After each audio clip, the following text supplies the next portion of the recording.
Oppenheimer it's a subject on nuclear Holocaust, nuclear bomb ఎలా కనిపెట్టారు అనేది.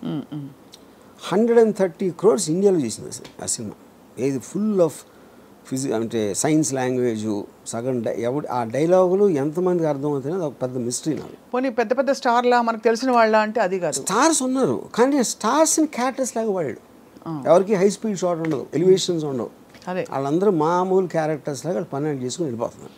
బిగ్ నేమ్స్ వాళ్ళు, బిగ్ నేమ్స్, కానీ వాళ్ళ కోసం ఎవరు వెళ్ళా. అదే ఎగ్జాక్ట్, అంటే వాళ్ళు తెలిసిన మన స్టార్స్ కాదు కదా ఫ్యాన్స్ వెళ్ళడానికి. తెలిసినా కూడా ఇప్పుడు మీరు ఫాస్ట్ అండ్ ఫ్యూరియస్ ఈ సిరీస్ ఉన్నాయి, అవును, you don't go there because of ఫలానా రాక్ ఉన్నాడు, డ్వైన్ జాన్, దానికి వెళ్ళట్లేదు మీరు. అది స్పెక్టకల్, అది వెహికల్స్, చేజెస్, యాక్షన్, ఇది అది. సో అప్పుడు ఏంటి, మీకు తెలిసిన యాక్టర్ ఉండొచ్చు కానీ వాడి కోసం సినిమాకి వెళ్ళటం మానేశారు హాలీవుడ్లో. అది నేను చెప్పేది. You know, so true, yes. So ఇవన్నీ I honestly believe Raj Kumar లేకపోయినా కూడా ఈ సినిమా ఇంతే ఆడుతుంది. ఆ ట్రైలర్ బట్టి దాన్ని బట్టి రాజ్ కుమార్ బదులు ఆ రేంజ్లోనే ఏ యాక్టర్ ఉన్నా కూడా మోరల్లెస్. అదే మీరు ప్రభాస్ ఉన్న సినిమాలో మీరు ఎవరినో పెడితే ఆడకపోవచ్చు, అది నేను చెప్పేది. అది ఎందుకంటే దాని డిజైన్ కూడా వేరే ఉంటుంది. అవునవును, అందుకే ఆటిట్యూడ్ అసలు ఆ మోడల్ మారిందా అని అడిగింది కారణం అదే. బికాస్ ఇంతవరకు మనకి తెలిసి మన స్టార్స్ ఎలివేషన్స్ లేకుండా స్టార్స్ అయి ఉండి బట్ ఒక ఎంఐ మిషన్ ఇంపాసిబుల్ సిరీస్ లాగా లేదు ఒక ఇలాంటి వాటిలో చూసిన సందర్భాలు చాలా తక్కువ. బికాజ్ మామూలు మన సినిమాలో హీరో ఊరికేలా తల తిప్పితే కూడా దానికి ఒక ఎఫెక్ట్, ఇది ఒక స్టార్ హీరో. అలాంటిది showing them that normal people వచ్చింది అలాంటి సినిమా. అసలు ఒక రుద్రమైన నాకు గుర్తుంది, చిరంజీవి గారు నార్మల్గా మెగా స్టార్ అయింది. డెఫినెట్గా ఐ ఫీల్ అంటే ఇప్పుడు బాలచంద్ర గారు ఉన్నారు, అఫ్ కోర్స్ బాలచంద్ర గారు ఈ టైంలో తీయలేదు అలాంటి పెద్ద యాక్టర్స్ తోటి. విశ్వనాథ్ గారు ఆఫ్ కోర్స్. నాకు తెలిసి వెన్ టైమ్ సాగర్ సంగమం ఆ టైంలో తీసినప్పుడు Kamal Haasan image would have been very different.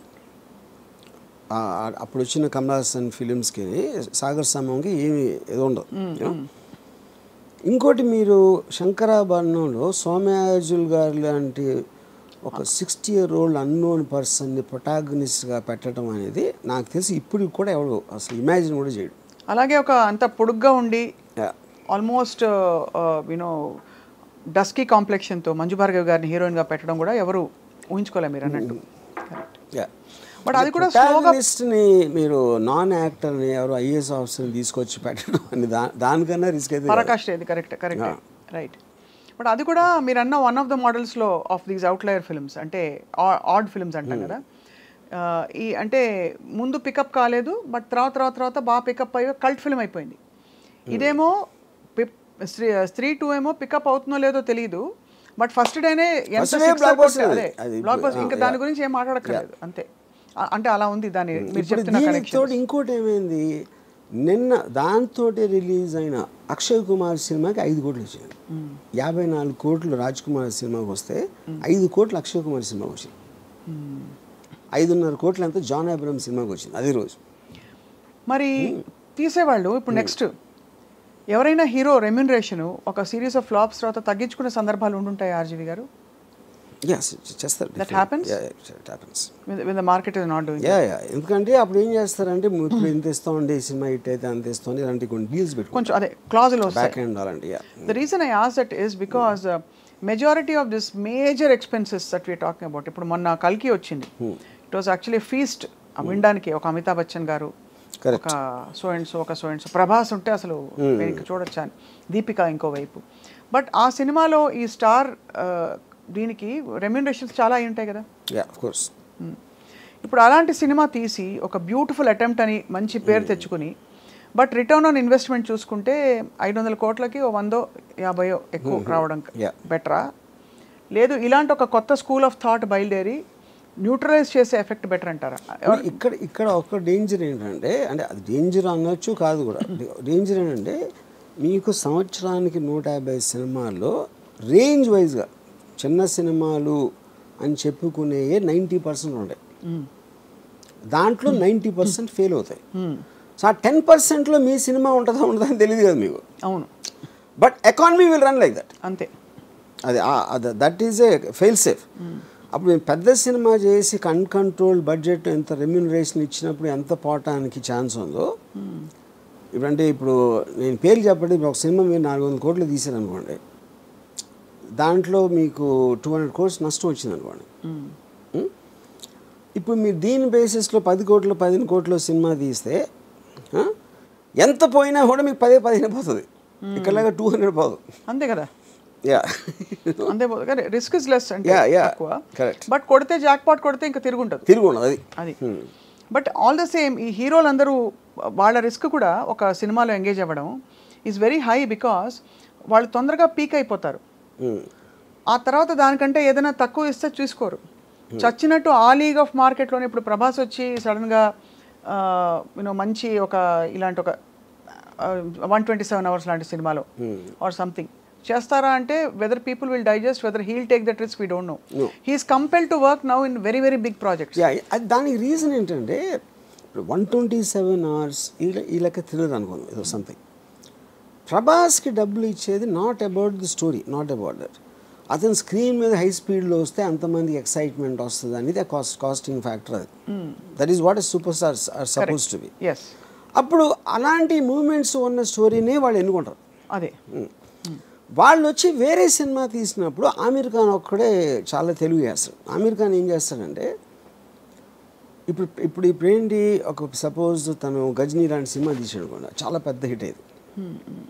తర్వాత తను తారే జమీన్ పే తీస్తే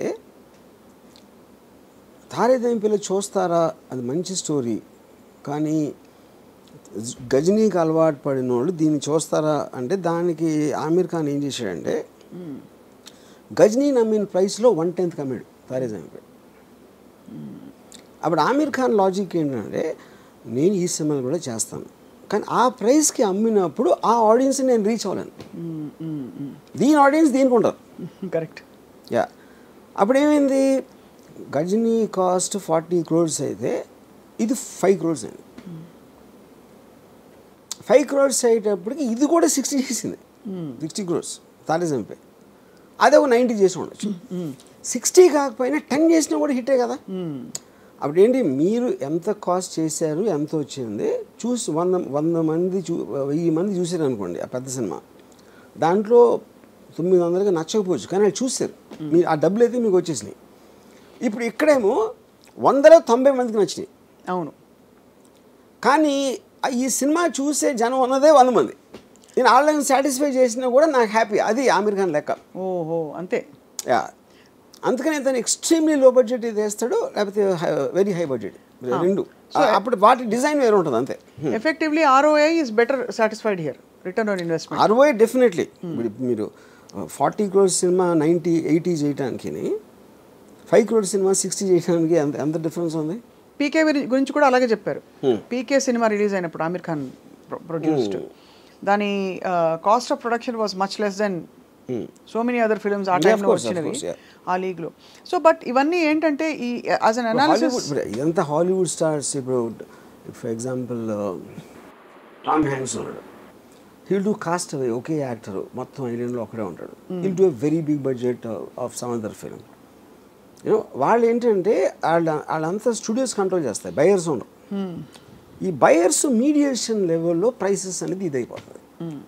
అప్పుడు PVR జానేతు జానేనా సినిమా, అదే ఒక 5 కోట్ల సినిమా, ఆమీర్ ఖాన్ మేనలుడు, ఆమీర్ ఖాన్ ప్రొడ్యూస్ చేశాడు. ఆమీర్ ఖాన్ ఏం చేశాడు, అది వాళ్ళు 35 crores ఆఫర్ ఇచ్చారు కొనడానికి.